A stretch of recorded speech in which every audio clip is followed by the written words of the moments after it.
Hey everyone, I'm Mike Connors, and this is How It Ticks, a podcast about the systems, stories, and ideas that shape life in Switzerland.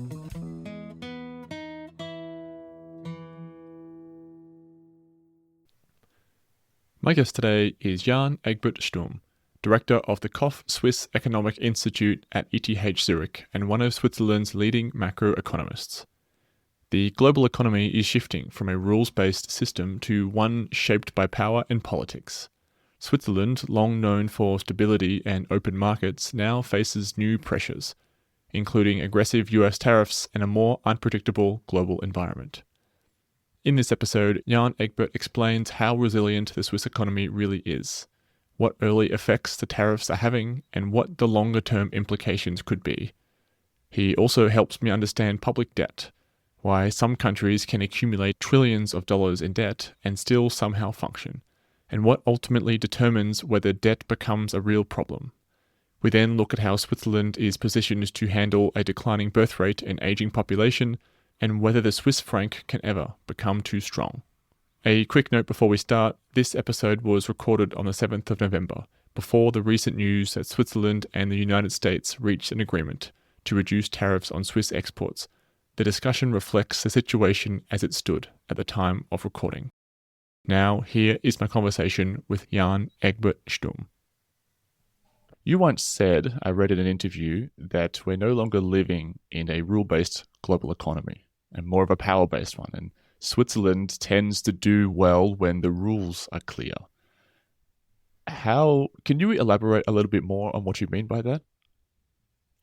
Yeah, well, we have over the last decades, basically starting after the Second World War, set up systems in which countries negotiate with each other. We have nowadays a WTO, we have the UN, we have World Bank, IMF, and they're all intention to create an environment in which we all are playing on the same level.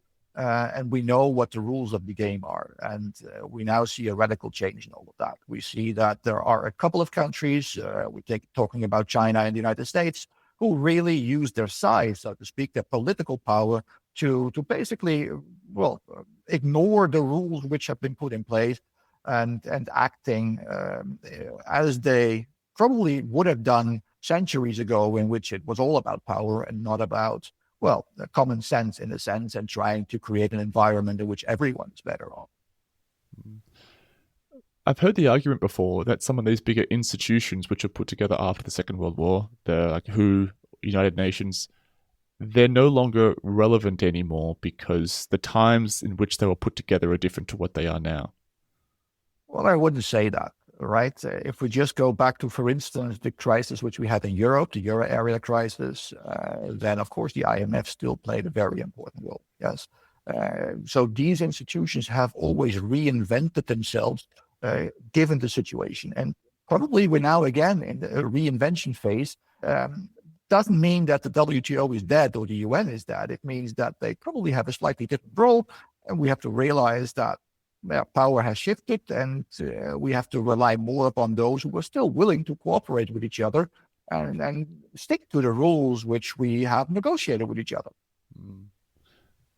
Now, I wanted to specifically talk about the tariffs which were put in place about 3 months ago now. Switzerland seemed to be hit particularly hard. Before asking you about how that's going and the impact it's having, do you have an idea as to why they were so big for Switzerland? Well, it's very difficult to really understand what is behind all of this, because from a macroeconomist perspective, we know that in principle, we're creating an environment in which everyone is losing, including the US. But apparently the US thinks it's losing less than others are. And in that sense, their relative position is being improved, which from an economist perspective still doesn't make any sense. But from a political perspective, this apparently does make some sense. Back to your question, why Switzerland? Well, probably because it is one of the smaller countries who cannot really do much about this. We are in a bad negotiation position. We can't really power play. We don't have the size for that. And perhaps Trump and the US government is setting an example in that particular way. Look, guys, look, EU, for instance. If you don't behave the way we want, then see what's happening with your little country next door, Switzerland, You don't want that, right? So that might be one reason, but that's just speculation, right? I don't really know whether that is the reason, but it could well be. Another reason is Switzerland is specialized in high quality industrial products, right? And this is exactly the kind of goods which the US, in an ideal world, would like to be able to produce itself. Hence, that might also be a motivation for them to really put larger tariffs on those goods and services, and hence, in this particular case, countries who are competing in those particular areas. Yeah. But these are just two potential arguments one could put in place. I'm not sure whether they're the true arguments, but at least they make at least some sense. There's a term that I like that I've heard other people use, the term steel manning. So making the case to the other side for why these tariffs are a good idea, because it seems to me like most economists suggest that it's a terrible idea. So I'm just trying to understand what the thinking would be. Can you make the case why these tariffs are a good idea if you're from the perspective of the US? Well, it is difficult. You have some theories in which you can think about, indeed, there is something like an optimal tariff, because from a US perspective, tariffs are like taxes, right? And either you tax your own population, firms, households in your country, or there is this option of taxing those who are not part of the voting process outside of your borders, right? So that makes taxing people outside of your borders who will not be the ones who are thinking about re-elections, stuff like that. An interesting audience, so to speak, or an interesting target group. But then, of course, you can wonder to what extent is this valid? Well, you do have some economic theories about that, and there are some estimates that it might be, from this particular perspective, optimal to have some level of tariffs, but they're never in the order of magnitude as we're currently seeing. We're talking about perhaps 5%, these order of magnitude. But with the EU already, we're talking about 15%, and with Switzerland, 39%. So we're already way out of that league according to these particular models who focus on that particular aspect. Yeah. Do you think there is the strategy of putting these absurdly high numbers out with the intent of negotiating back to something more reasonable? Yes, that's what we have been seeing, right? I mean, although you must also say that despite what many people think, the tariffs which we've seen since August are, at least at the aggregate level, relatively comparable to what was being announced in April. So it's not like Trump really backed up to a substantial extent. It did change the composition of these tariffs. Some countries lost, some countries gained. So it actually made it even more unequal, so to speak, because of the different deals which Trump has made with some people. But he's really to what to do to quite an extent. He leveled down a little,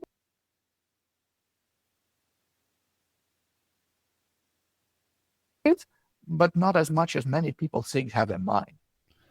Which industries in Switzerland, and you said high quality goods, but specifically, which industries in Switzerland are being hit the hardest? Well, in this particular sense, if you simply look at the 39% who are paying those, and there we're talking about machinery producers. So these are high quality products, very specialized products, and for instance, also the watch industry, as these are probably the two bigger sectors in the Swiss economy who suffer because of the 39%. One of the other big sectors, the pharmaceutical industry, so far has been exempted. So they don't pay the 39%.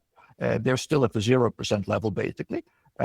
So in that particular sense, the 39% is not holding for all companies who do exports from Switzerland to the United States. There is some selection bias in all of this. But as I said, machinery and watches, those are the ones who are suffering. Yeah. Given the size of the pharmaceutical industry in Switzerland, what sort of impact do you think that would have on the Swiss economy if they introduced a tariff of this size in pharmaceuticals as well? Yes, that would be a big fear. We don't know how that is going to evolve in the upcoming months or even years. That would have an even stronger impact. Yes, that is for sure, given the importance of the exports of pharmaceutical goods towards the United States from Switzerland. It's roughly, well, I don't know the exact number, but ballparking from all the goods which we're exporting there, we're talking about roughly half of the trade balance deficit which we have with the United States, which is based upon the pharmaceutical sector. Yeah. So, given that Trump is a very wild and inconsistent person, and he cannot be in office for more than 3 more years to go, how do you think the planning goes about this? Because I can imagine that the hope is once he's out of office, a lot of these things will get switched back to how they were before. He seems to be one individual person more so than the entire government. So I wonder, how do you plan to adjust? Do you kind of wait and hold out to see if something changes? That's indeed a very important point you're raising here. It is what we economists call the uncertainties surrounding all of this, right? We don't know how persistent these tariffs are going to be, at what level they're going to stay, how many negotiations are going to happen in the upcoming years, and whether in a new round of a presidency in the United States, things will suddenly change again. That's important if you're a company or you're thinking about to invest. Right? Trump likes foreign companies to invest into the US economy and build up structures there. But with this type of uncertainty, you don't know what the planning horizon actually is. You do wonder whether that type of investment actually makes a lot of sense. Right? So at the moment, there is no long-term stability in these kinds of processes. And that is a burden and actually creates a situation which is not what Trump actually wants. It actually is a reason for many firms to take a wait and see kind of attitude and try to deal with it by, well, moving around this direct trade relationship with the United States. Yeah. If this were to stick around, are you seeing a lot of other plans or conversations to shift the loss of the US trade to other countries? That's the most logical conclusion, right? I mean, for many companies, they don't only work on the US market, they have a European market, they have an Asian market, and they diversify, or at least try to diversify. Now the incentives are such that you try to position yourself somewhat stronger in the other markets, because there is more stability in these trade relationships. There, the hope is that indeed, and that's what so far has been shown, these other countries do not react in similar ways as the United States currently has been doing.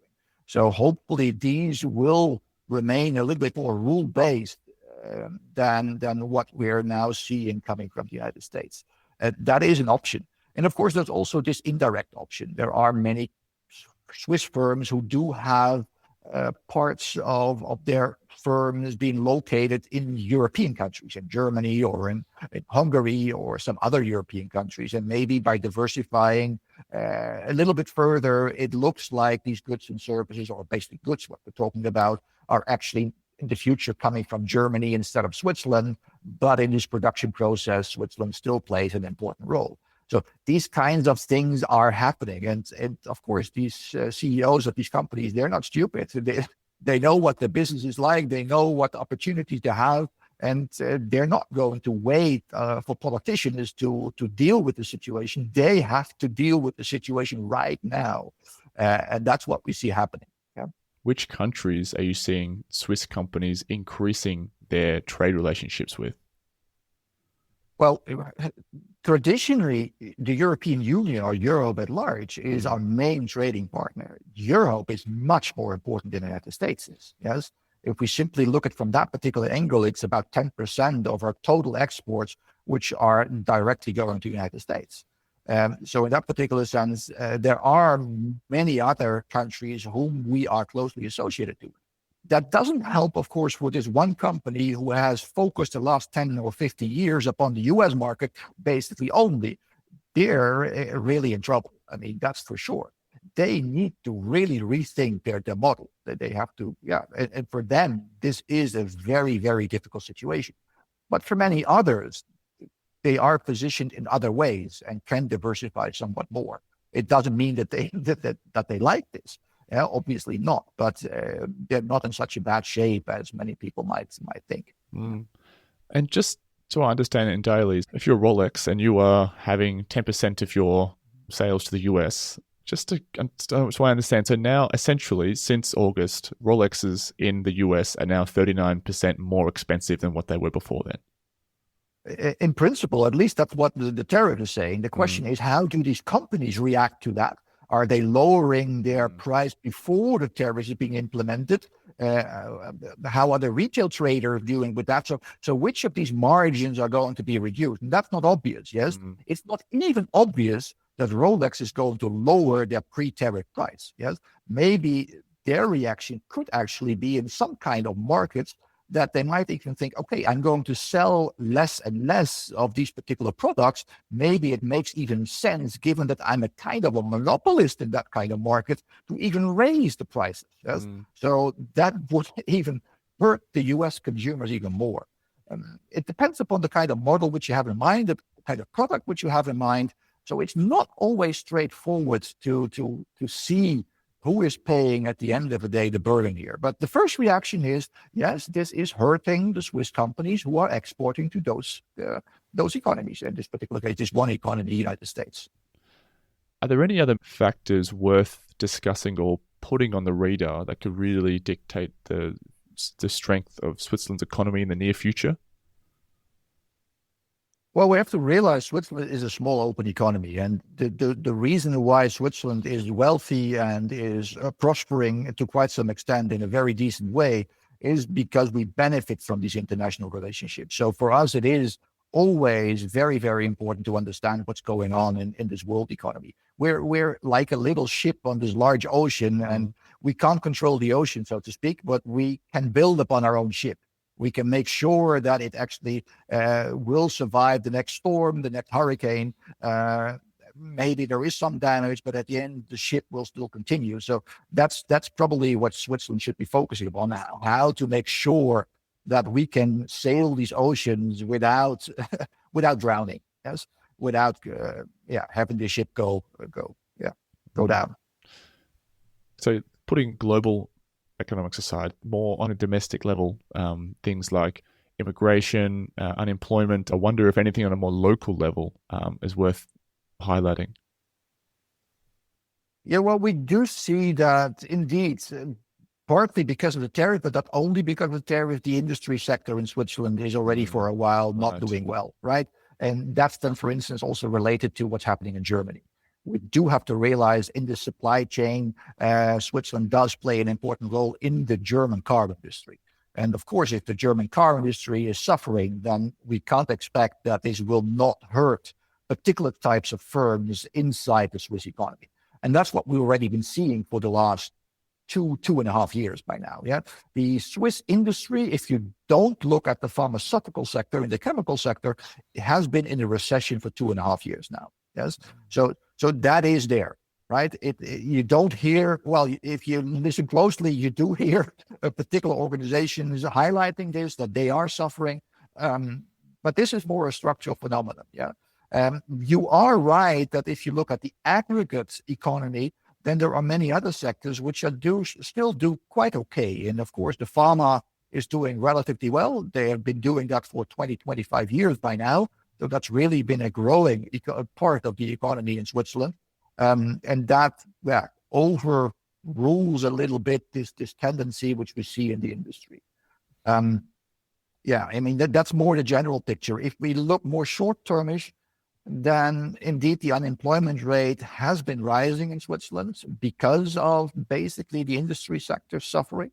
It is not on a devastating level. It's partially also because of demographics. We are an aging society, and we do see that there is a shortage of work in general. And despite this, economic downturn or weak phase, which the world economy and thereby also the Swiss economy is going through, we didn't see a very strong increase. We did see an increase of the unemployment, but not as strong as probably would have happened in other decades in the past. One thing that I found interesting that you said is technically the country's in recession if it wasn't for the pharmaceutical industry.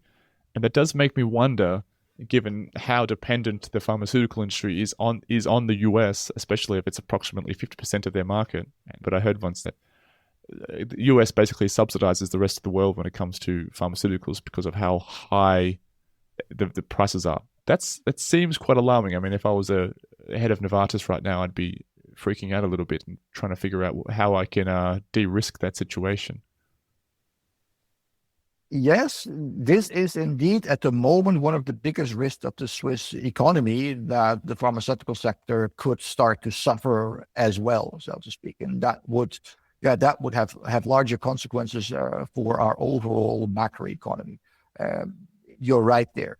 At the moment, it's very difficult to predict something like that. Yes, we don't see this happening because if you take a US perspective, they actually want pharmaceutical products in their country to become cheaper, right? And if you now think about the mechanism which is being used so far, tariffs, then tariffs is not necessarily going to make medical products in the US cheaper.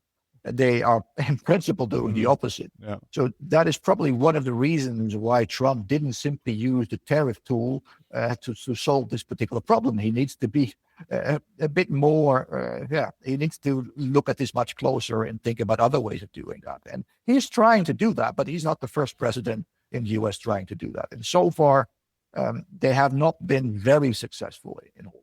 Yeah, that's true. It doesn't mean that could change, but but this is something which we do need to fear, and we do need in our forecast, for instance, to take this into account as well. And we do expect that there will be so much price pressure on the pharmaceutical sector in Switzerland that there will be some reduction in price levels in which they offer their products to the U.S. government or to the U.S. economy. But as said, it is very, very difficult to really fine-tune this, and we simply have to wait upon the political processes to see what's really happening there. Now, I wanted to switch gears a little bit and talk about government debt, because this is something which I have always struggled to understand, how so many big countries can have so much debt and it tends to just keep moving along and these debts keep getting bigger. I wrote the numbers down before this call. We've got the US, in Europe, you've got Italy, you've got Greece, you've got many of these countries with a debt much higher than their average GDP per year.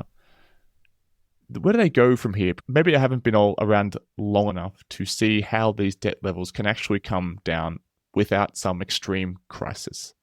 Maybe let's just take one, for example, the US. I read that the interest payments on their debt is now greater than the whole military budget or something really extreme like that.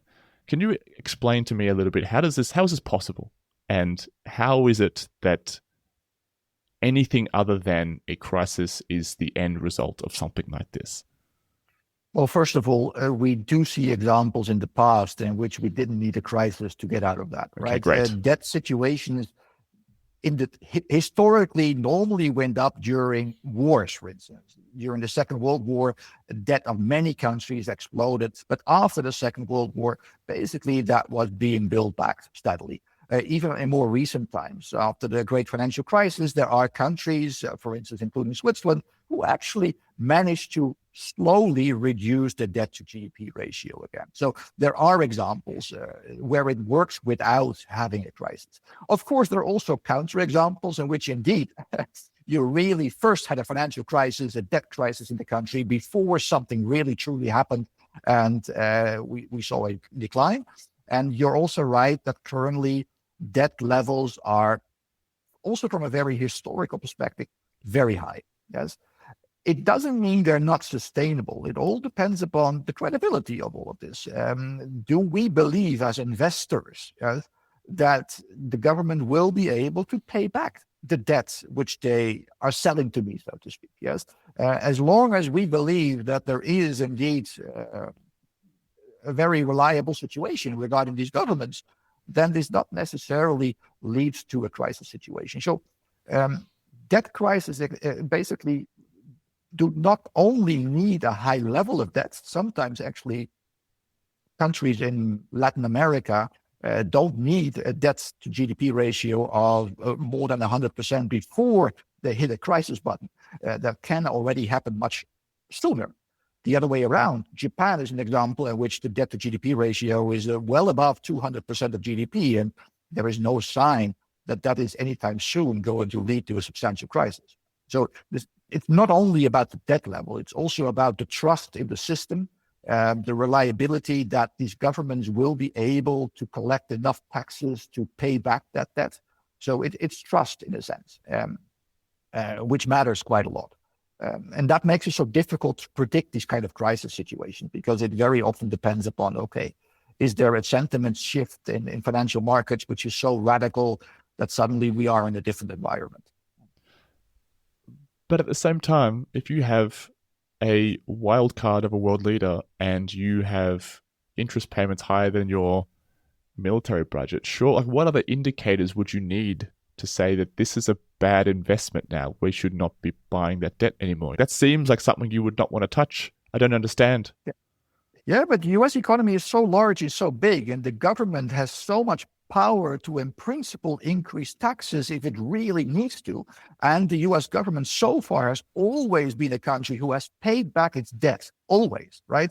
So there is this kind of trust in that particular system. So it's still the rest of the world who is still willing to provide financial means to the US government, because so far they haven't disobeyed this trust. They have always kept their promise and always paid back their debt. And from this investor perspective, so far, the US government has been a very safe bet, right? If that sentiment changes, then you're absolutely right. Then we're going to be in a different world. But there is no sign, at least at this stage, that this is happening at a very radical pace.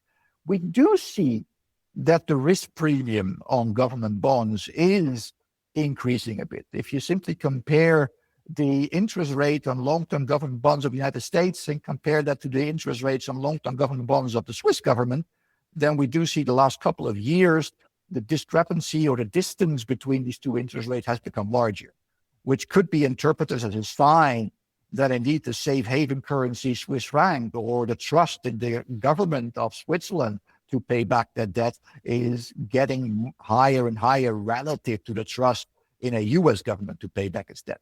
But that is far away from any kind of crisis situation where we talk about the US government debt. The interest on the government bonds, who sets those rates? Well, these are markets, basically. This is supply and demand, right? There are government bonds in circulation, and some people try to sell them, others try to buy them. And there is, so to speak, an equilibrium price.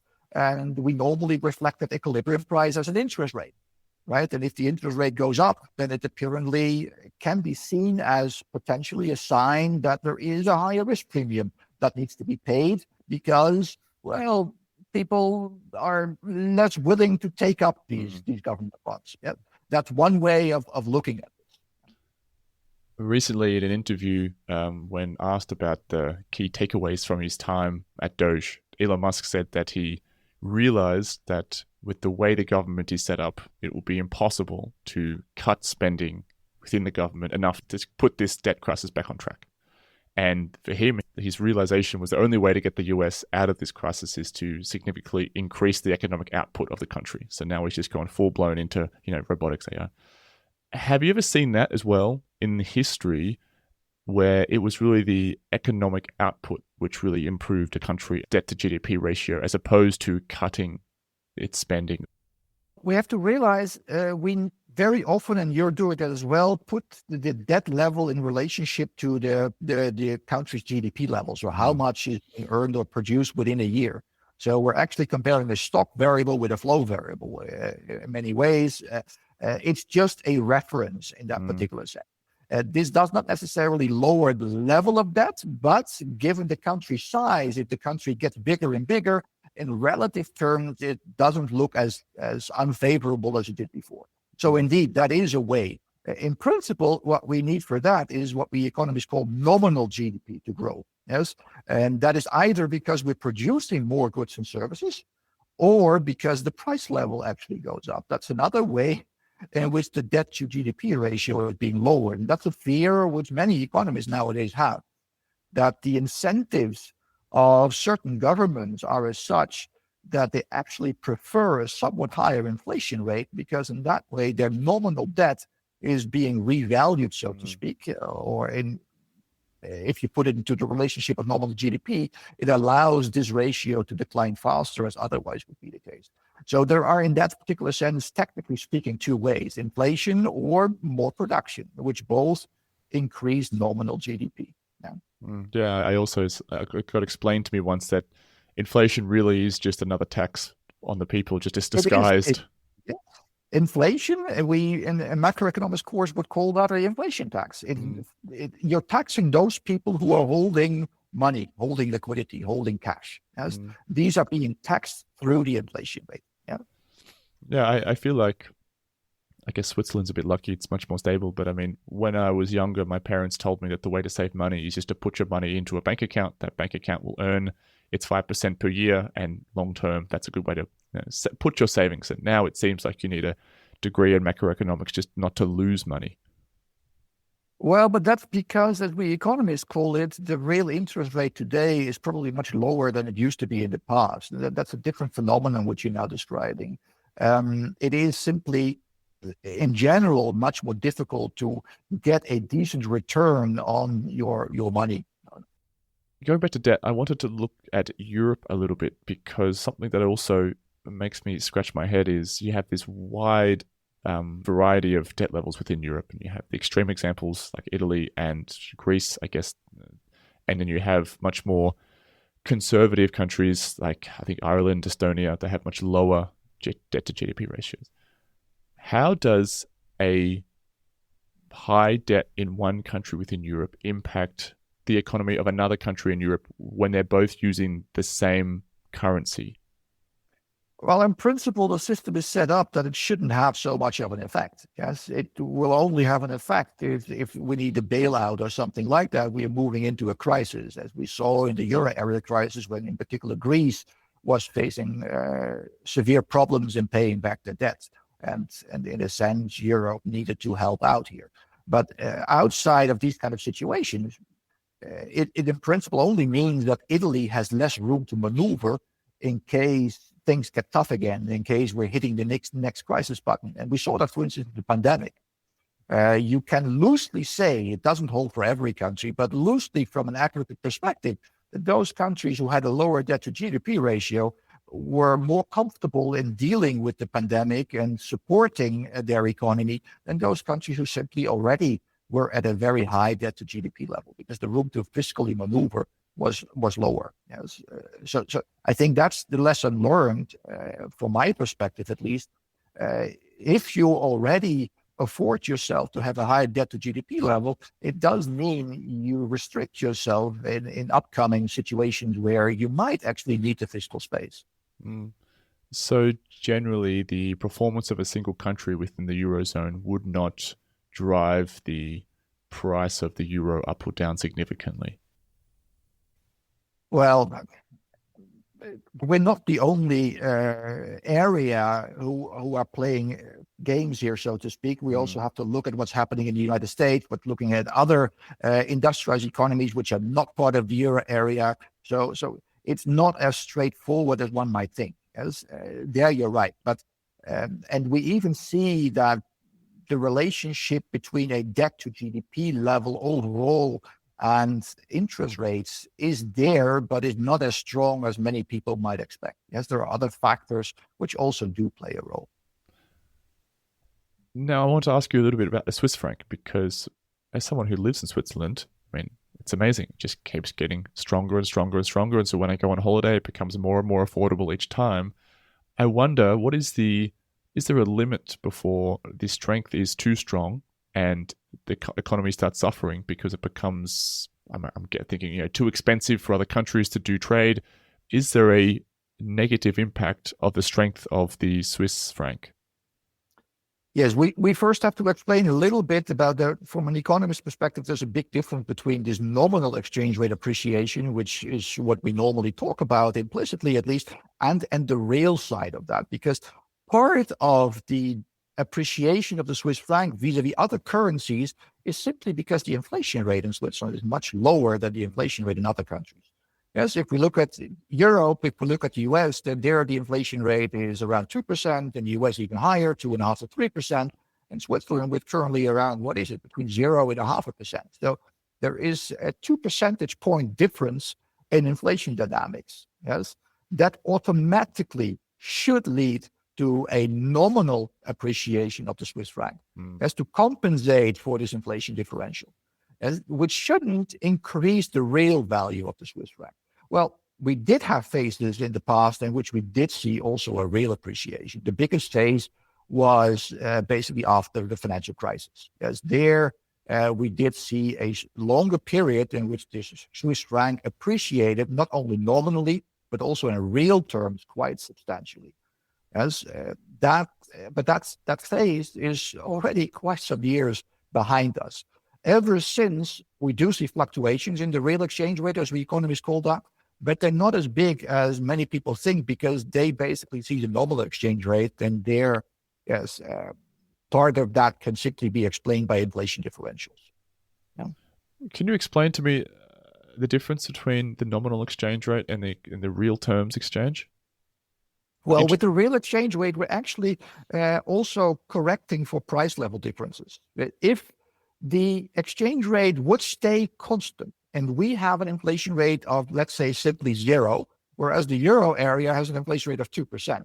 And if the exchange rate would stay as it is, then that would actually imply that they are becoming more expensive and we become cheaper, right? Hence, the nominal exchange rate will react to that and will actually also make the Swiss franc appreciate, so to speak, making in real terms the goods and services in Europe more or less still the same as the real price in Switzerland. Yeah? So this is not necessarily changing the relative value of our currency. Yes? That's what the important aspect is, at least not in terms of goods and services. We are an expensive country, and that's what we all observe. You're absolutely right.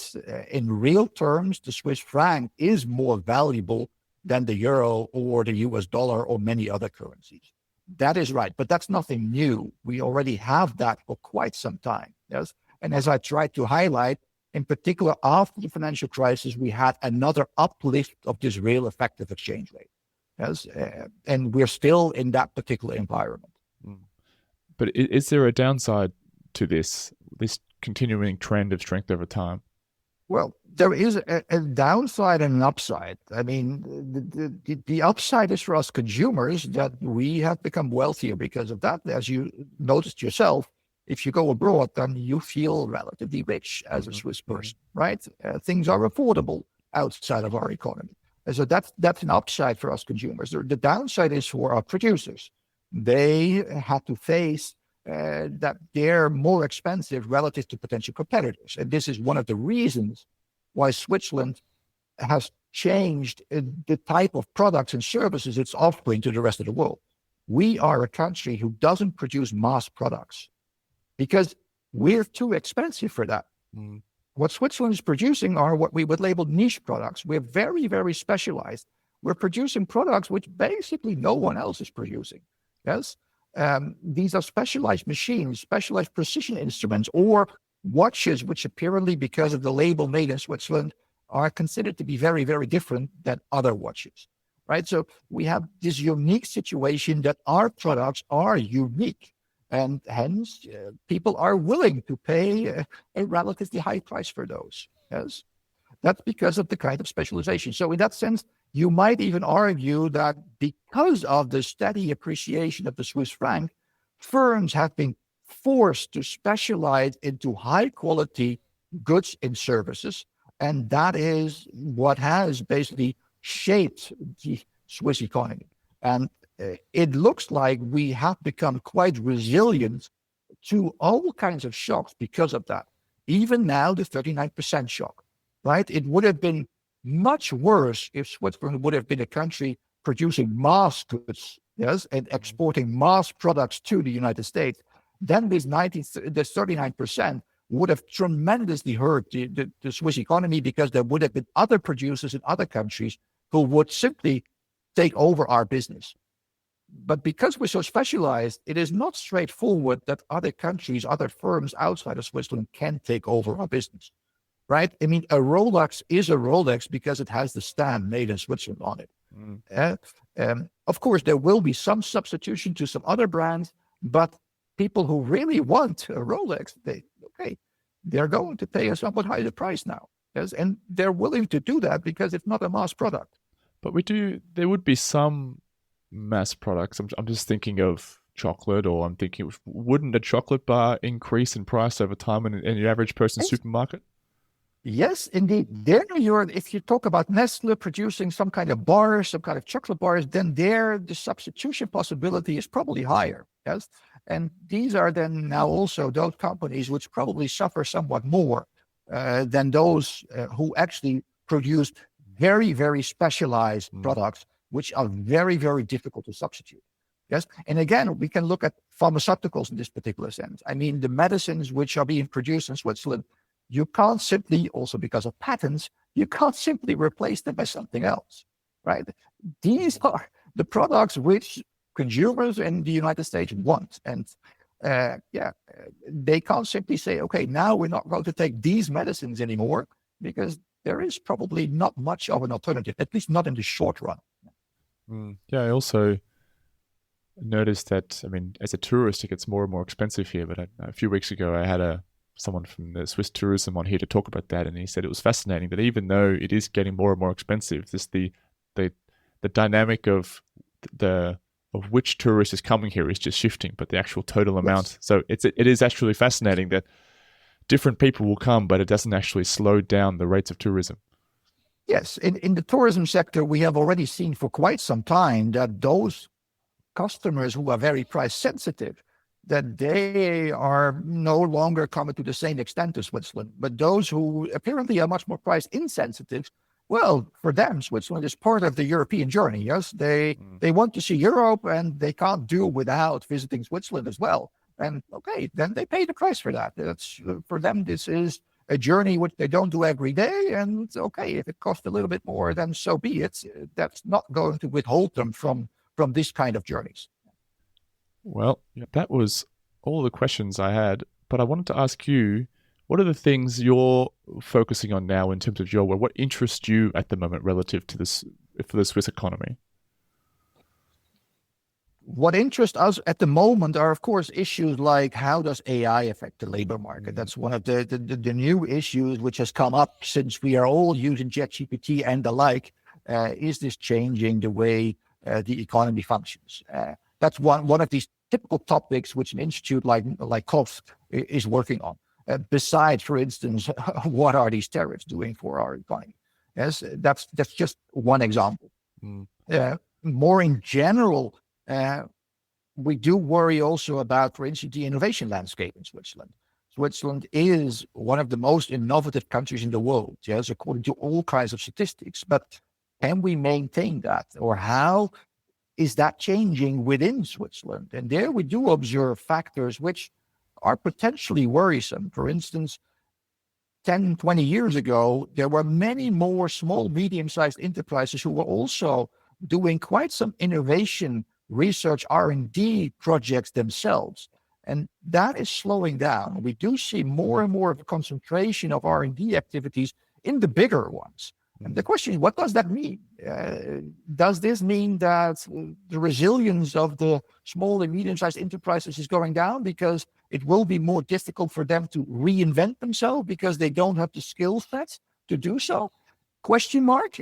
We don't really know, but these are things which KOF is also trying to analyze. Yes, just to give a couple of examples as of what we're doing. How worried are you about the aging population in general as a problem? This is a general problem for Western societies. Yes, you already see, well, we have a bit of an example in Japan, in which this is already on their way for quite some time. We do see now also in Germany. One of the reasons why Germany is slowing down is not only because of structural problems in the car industry or energy sector, but it's also because of demographics. Yes, it's an aging society in which there's basically no population growth anymore, and that does have consequences. Switzerland is in a slightly different situation because, at least so far, we have been able to compensate the loss in population growth from the domestic situation by migration. Yes, people moving into Switzerland, because we do have well, the luxury that we're a small open economy with three languages, Italian, French, and German, with neighboring countries which are much bigger than we are, and an attractive situation in which we can always, in a sense, absorb additional people from these countries. So if we actually don't have the personnel ourselves anymore because of demographics, then it's for us in Switzerland, so far at least, relatively easy to go to our neighboring economies and say, hey, won't you like working in Switzerland? Yes. So hence, we seem to, at least at the moment, have less of these demographic problems than other countries have. It doesn't mean we don't have them, but to a lesser extent, yes, because of the small openness of our economy. I was thinking about the government incentives for people to have kids. And in different countries in Europe are doing this differently. Of course, you've got countries like Germany where they have a lot of parental leave, hoping that promotes more children. I also saw that in Poland only like a few weeks ago, they said anyone who has 2 kids or more who earn collectively under a certain amount basically get tax-free income. So there's different incentives. From what you see, does that make a difference? Because I see across all of Europe, the birth rate's more or less the same. So I do wonder whether or not these government policies to try to promote children actually seems to make a difference. That's a very good question. We do not necessarily have these types of policies in Switzerland, so I'm also a bit reluctant to say how effective these are in countries where I'm not familiar with. I don't really know the Polish situation.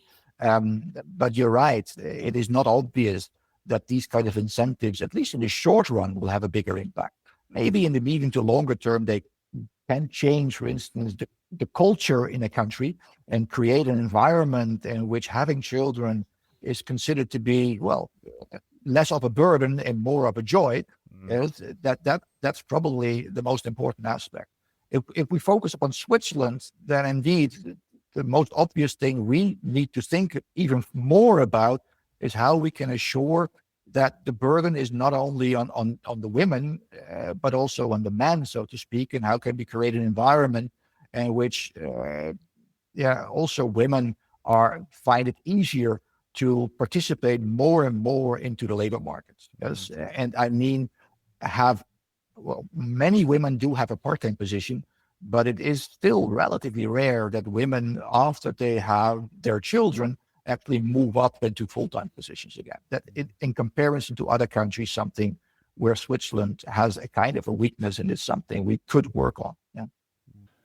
Well, Jan-Egbert, thank you very much for your time. If people want to, I know you're very easy to find online if I just Google your name, but if people want to find more about your work, where can they go?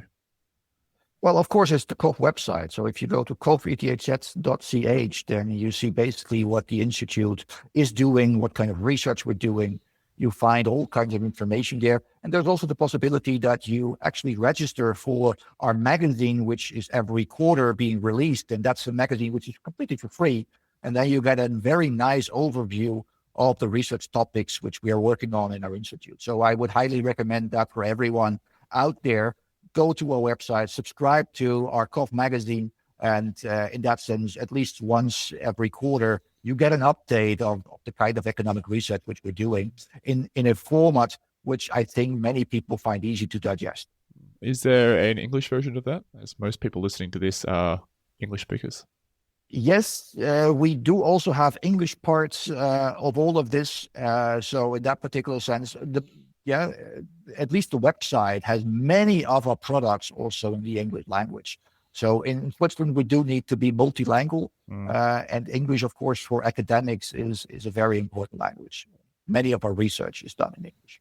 Yeah, Jan-Egbert, thank you very much for your time. You're welcome.